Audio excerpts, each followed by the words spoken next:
chess friends, and welcome to Jozarov's chess channel, and welcome to my best chess games of all time series. So in this series we follow the best of the best chess games that have been ever played in chess history, and today I wanted to show you a great tactical game played by the legendary Vishy Anand. So the game was played in 2006 in the Wijk tournament. It was a game played by Sergey Karjakin with the white piece against Anand, and to be honest, it wasn't maybe one of the fairest fights because back in 2006 Sergey Karjakin was only 16 years old, so he still had some room to make progress.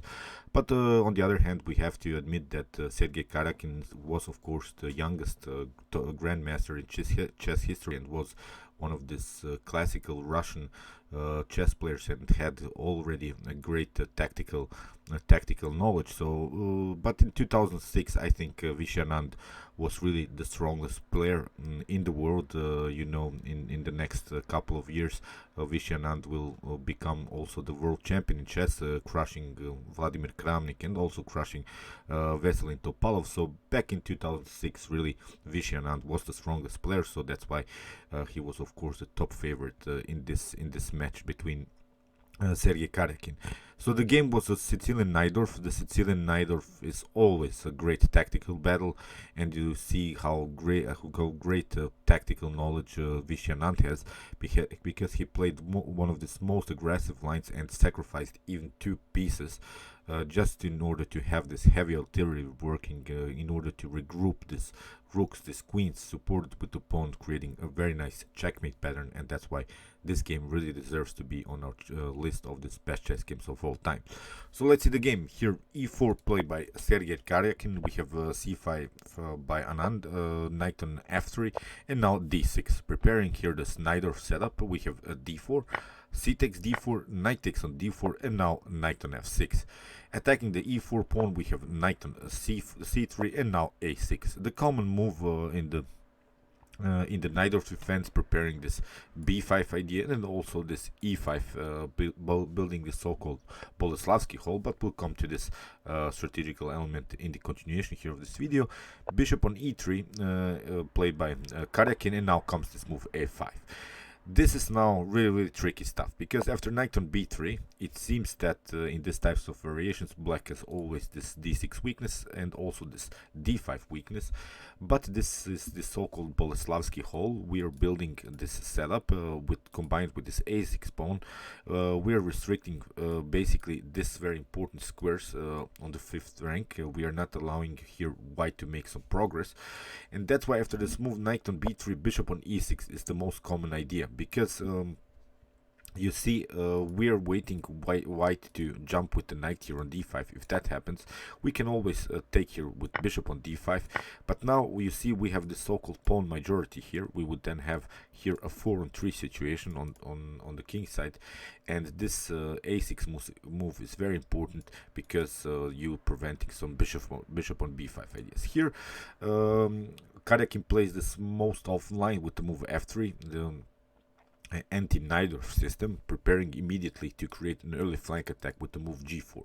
This is also, as I said, one of the main lines in the Najdorf. Then g4, h4, h5, g5, and similar ideas, creating some pawn breakthrough possibilities, and white's ideas simply to open the position here on the king side after black has castled and try to checkmate in a very early stage of the game. So bishop on e7 played by Anand, queen on d2, and now castling by Anand. So here castling, queenside castling by Karjakin, and we have now this so-called opposite side attack game, because you see these kings are castled on opposite sides, and now black's and white's ideas are of course to attack as fast as you can. Black will coordinate the attack of course with the move b5. On the other hand, here white will try get his attack through the move g4. So here knight from b to d7 was played by Anand, and you see now this knight on d5 idea doesn't bring you so much. Of course you have this square d5 supported with this queen, with this rook, with also this pawn, but after knight takes on d5, you see after e takes d5, bishop on f5, and now you see we have many defensive resources. This bishop can come here on g6, protecting the king. This bishops and the queen are working perfectly fine here on this diagonal. We have also possibilities to play knight on f6, or we can even try knight on b6 and then knight on c5, cementing the knight, maybe open the b file, as said, b5, a5, a4, and similar ideas. So this wouldn't be a good continuation to immediately jump here with the knight on d5, because basically black has solved all of the problems now after knight takes on d5. As I said, we don't have any more now this weak pawn. This pawn is not endangered anymore, and we don't have anymore also this weak square. That's why here, after the move knight from b to d7, Karjakin simply continue with the attack with the move g4. So now we can of course a counter attack on the queen side here with the move b5. So you see, this game is directed on both sides. Both of those players are attacking as fast as they can, and now g5 played by Karjakin, and now b4 played by Anand. So we have now really dynamic position, and here Karjakin tried knight on e2, escaping from the attack. If you try something like g takes on f6, then p takes c3, attacking the queen, then you have to take with the queen, and now knight on f6 is not a problem, and you have basically solved the problems. The material here is equal, but again we're continuing with the very good progress here. We have still maybe the weak d5 pawn and d6 square, but in the continuation we could try knight on h5, knight on f4, fixing the knight, and if the position allows it, then really after a potential e takes f4, liberate this very important diagonal for the dark square bishop, and really go into a favorable endgame. But here you see the problem here in these types of positions of white is that you have already here the possibility to attack white's king through the b file or through the c file, and still we can make some damage here with potential a5 moves, a4, a3, and similar ideas, just in order to open the positions, to open the spawns in front of white's king, then get use of the c file with his rooks, and this would be also very dangerous here here for white. So if here, as said, knight on e2 played by Karjakin, and now knight on e8. Now Anand fixes even more this d6 weakness, and now f4. This is now already very dangerous here, a very dynamic position. In the continuation, a5 played by Anand, and now f5. You see, again we have immediate attacks on both sides, and here of course again Anand doesn't retreat or takes even this b3 pawn, because if you try bishop takes on b3, then someone is challenging me. I'm not gonna accept the challenge. It happens to me all the time that when I recording videos, then someone is challenging me, but okay, it's not a problem. I hope that you don't mind. Here if you try bishop on b3, then the position is much more simplified with c takes b3, and there are still some possibilities after potential d5 in order to maybe crack this pawn structure. f6 here from white's perspective is very dangerous. Now white has managed to open the position in front of black's king immediately, and there are now also some rook on g1 ideas to attack here this castle king. So you see, after the move f5, very important move here by Anand, a4, creating first the counter attack, not retreating with the bishop or not trading off this bishop here for this knight, and here knight from b to d4 was played. If you try f takes e6 here, then we can simply take, and if you take here the pawn f7, we can play simply rook takes on f7, and basically the problem is that we have opened here the a file, and again it would be very dangerous for white. So in the game, Karjakin tried knight from b to d4, sacking now the piece, but the problem for black is that you cannot of course go somewhere with the bishop. If you go with the d on d5, c4, b3 or a2, you lose the bishop. Let's see a possible continuation if here of course Anand played a takes d4, but if you try after knight takes on d4, here b3, if you try to play bishop on a2, this will be a very bad mistake here for Anand. You cannot do that, because then you get a knight on c6. You see how Karjakin played also very dangerous tactics here. If you try queen on c7, then a knight on e7, a forced line, you have to move the king, but now queen on b4 would be very dangerous, attacking this d6 weakness. As I said, again we can try to open the position even with the move g6 or f6 here. So again, it's not good for white. In the continuation, after the move knight on d4, Anand realizes that he will lose the bishop anyway, so that's why he first tried to weaken the pawn structure in front of white king. It was really a great idea here to immediately play the move b3. Here we have king on b1. There is now this line, if you try 8 takes b3, it's again not so good for white, because we can simply take 8 takes b3, and after c takes b3, you see again we have an open a file, and we can get use of this attacks, queen on c7 and similar ideas. Really dangerous here for white king. So that's why king on b1 was played first by Karjakin. We have b takes c2, we have knight takes on c2, and now bishop on b3. This is now a very important decision by Vishy Anand, because he realized that, as I said, he will lose this bishop anyway. He cannot escape. But when you have to lose the bishop, of course we want to do it with some counterattack possibilities. Now he has secured again a weakened pawn structure in front of white king. After 8 takes b3, we have 8 takes b3, and now knight on a3 played by Karjakin. And it seems now that Karjakin has defended, that Karjakin has solved the problems here. But now Vishy Anand plays one of the best attacks in chess history. He plays the first move, knight on e5, cementing the knight. This is a very important square for the knight, because the knight has a powerful control of all of the central squares here on the other side of the board, on Karjakin's half of the board.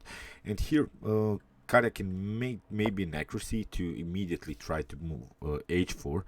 Maybe a better idea was immediately to try some sacrifices, just to get this attack much faster with moves as f6. But now after h4, rook on a5. You see, Anand's idea is now to build this attack, queen on e8, and there are also maybe some rook sacrifice possibilities here with the rook on a3, followed with queen takes on a3, and then you have to always protect this a2 weakness from checkmating you. So in the game, queen on c3 was played, and now a queen on a8. Double attack here by Vishy Anand, attacking this e4 weakness, but also, as I said, indirectly here, this knight on a3. Of course, Karjakin played bishop on b2, bishop on g2, pardon me, protecting this e5, e4 weakness. But now Vishy Anand finds very tricky move, plays the move knight on c7, sacrificing the knight. But this is really this decoy idea, because here Anand is trying to get this queen out of the defense of this knight on a3. And the funny thing is that this position happened many times in chess history. I see here an analyzed game played by Alberto Bastos against Vicente Maya here on my Lichess analysis. So we have the top games that are played. So we have also game Eros Riccio against Dislav Novak. So these games were played in 2006 and 2007. So many games were played here in these types of lines, and all of the times black was on the winning side. So here Karjakin played queen takes on c7. It seems that basically you can take this pawn, take this knight, and the idea is, of course, after rook takes on h3, a3, b takes a3, and now queen takes on a3, you see maybe we can try to cover with potential rook on d2 ideas. But that's not the point here. After rook queen on c7, Anand plays a very nice tactical idea, again rook on c8, getting the last piece in the attack, sacrificing even the bishop. But now I hope you realize we have all of this heavy artillery dancing around white king. These rooks are occupying the c file, the a file. The queen is also occupying the a file. We have the possibilities to play again a deflection here with knight on c4, and then checkmate here on a1. Queen takes on a7, e7 was played, but now knight on c4. Very nice move here by Vishy Anand. Of course, if you take knight on c4, then you get checkmated here on a1. So that's why here Karjakin tried g6 finally to open the position here on the king side. But you see the problems, how bad this may be. H4 idea was because it was really sort of a loss of tempo, and as I said, in this opposite side attack games you don't want to lose tempos. So see, this H4 move really lost some tempos for Karjakin. I hope you realized if you already had maybe played some f6 move or g6 move without this h4, his attack would be much faster, and that's why here Anand has of course a faster attack and plays simply h takes g6. We have f takes g6, but now knight on a3 with the check, b takes a3, and now rook on a3. So of course the idea is to checkmate, to deliver checkmate here on a1 and or a2.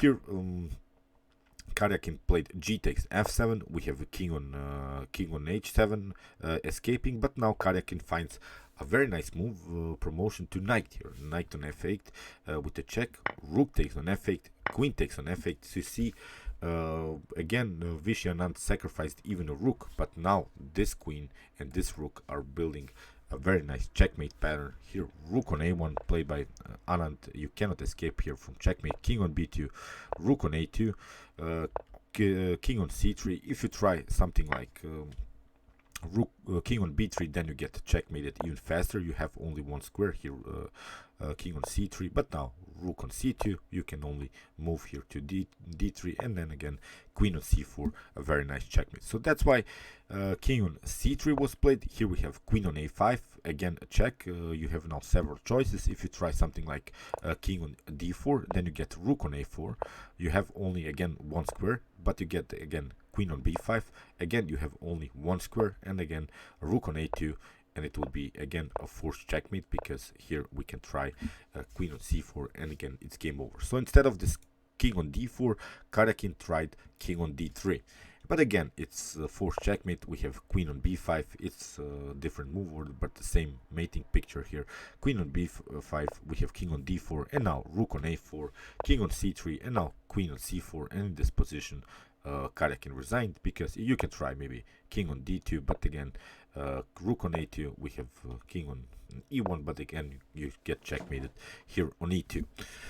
Okay, great tactics here by Vishy Anand. Let's go back to this critical moment.